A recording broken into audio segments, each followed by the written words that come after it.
হাততালিতে পা দিব না, আমরা এদিকে চলে আসি, আমরা শান্তিপূর্ণ আন্দোলন করি। আমরা নিরাপদে আন্দোলন করতে আসছি, সবাই মাঝখানে ফিরে আসুন। অবশ্যই উঠবো। আমাদের যে দাবি সেটা রাস্তায় বসে থাকার দাবি না। আমাদের রাস্তায় বসার কারণ আমাদের হল দিবে, আমাদের যে দাবি আছে সেগুলো মেনে নেবে, সেগুলো যদি মেনে নেয় আমরা রাস্তা ছেড়ে দেবো। রাস্তায় থাকার জন্য আমরা আসিনি, আমাদের যতক্ষণ ওয়েট করবে আমরা ততক্ষণ থাকবো। এখন সরকার কি চাচ্ছে, আমাদের এখানে বসে রাখতে চাচ্ছে নাকি আমাদের দাবিগুলো মেনে নিয়ে একটা সুশৃঙ্খলভাবে আমাদের একটা সিদ্ধান্ত অন্তত জানাবে, সেটাই আমরা চাচ্ছি।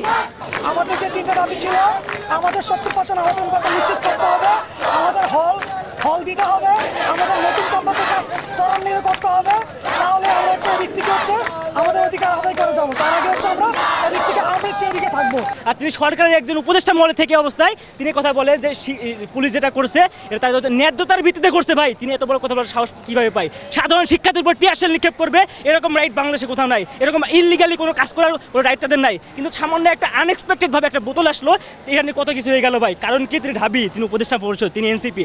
বিগত দিনে তাকান, এনসিপি এখানে এসে আন্দোলন করছে ভাই, খুব সুন্দর ঠান্ডা পানি খাওয়াইলেন তাদের। আর আমরা আসলাম, টিয়ারশেল নিক্ষেপ করলেন, জল কামান নিক্ষেপ করলেন। ভাই আমরা কি ভাইসে আসছি? আমরা জগন্নাথের স্টুডেন্ট। এই জগন্নাথ আজকে উঠি নাই, আজ 20 বছর যাবত জগন্নাথ এখানে প্রতিষ্ঠিত হয়েছে, এবং আমরা আমাদের যত সময় না হবে তত সময় পর্যন্ত আমরা রাজপথে আছি।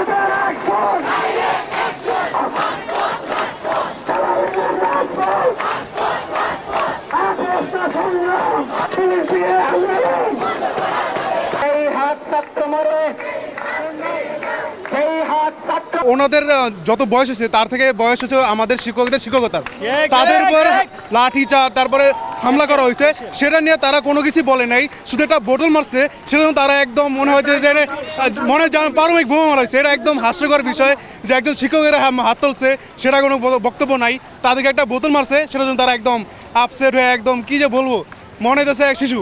এত বছর ধরে আমাদের সাথে বৈষম্য হয়ে চলে আসছে, তাই না? এটা তো একদিনে আমাদের আন্দোলন হয়ে গেছে বা এক সপ্তাহে আন্দোলন হয়ে গেছে এমন না। বছরের পর বছর ধরে আমাদের এই সমস্যা আছে, আমাদের অনেক সমস্যা আছে, হল নিয়ে সমস্যা, আমাদের সার্ভাইভিং সমস্যা আছে। আমরা আমাদের দাবি না আদায় হওয়া পর্যন্ত আমরা কোনোভাবেই যেতে পারি না, আমরা বাধ্য হয়েই নামছি, আমরা যেতে পারি না এখান থেকে। আমার ভাই হসপিটালে, আমার ভাই হসপিটাল, এই দাঁড়িয়ে জবাবে আমার ভাইয়ের আপনার এই দাঁড়িয়ে করে তিনি সবাই মাঝখানে চলে আসুন, কেউ কারো কোনো অনুষ্ঠানিতে পাওয়া দিবেন না।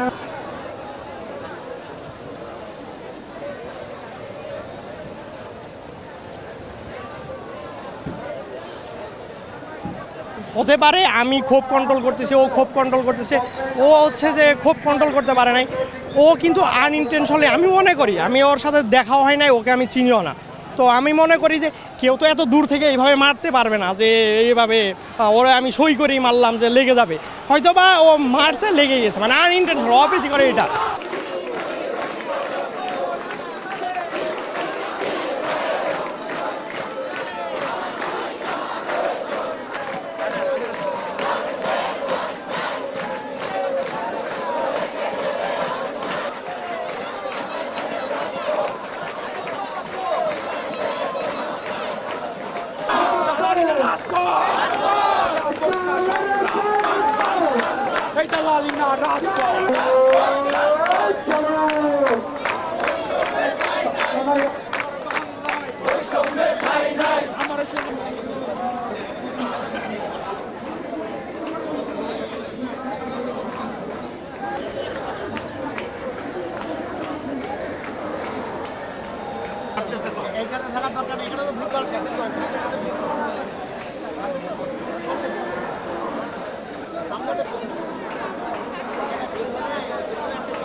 আমরা আসলে ওরকম আশা পাচ্ছি না কোথাও।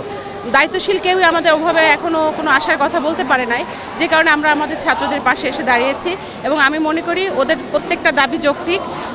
জগন্নাথের মতো এরকম বঞ্চনার ইতিহাস মনে হয় আর কোথাও নাই। এটা জগন্নাথ বিশ্ববিদ্যালয়ের গোটা শিক্ষক সমাজ, শিক্ষার্থী, কর্মকর্তা, কর্মচারী সবারই দাবি। এখানে একাত্মতার কিছু নাই, এই আন্দোলনের সাথে সবাই মানে একত্রিত, সম্পৃক্ত এবং সবারই আন্দোলন এইটা। এবং এই আন্দোলন যতক্ষণ পর্যন্ত সরকারের পক্ষ থেকে সুস্পষ্ট সমাধান না হবে ততক্ষণ পর্যন্ত আমরা এখানে অবস্থান করব। এখানে আপনি দেখতে পাচ্ছেন আমাদের অসংখ্য শিক্ষক মণ্ডলী এসেছেন, কর্মকর্তা কর্মচারীরা এসেছেন, আর শিক্ষার্থীরা তো আছেই। আমরা চাইব যে আমাদের সরকারের পক্ষ থেকে খুব দ্রুত আমাদের এই যৌক্তিক দাবিগুলা আদায় হবে এবং ওনারা সুস্পষ্টভাবে ঘোষণা দিবে। ঘোষণা দিলেই আমরা এখান থেকে আমাদের শিক্ষার্থীদের নিয়ে চলে যাব।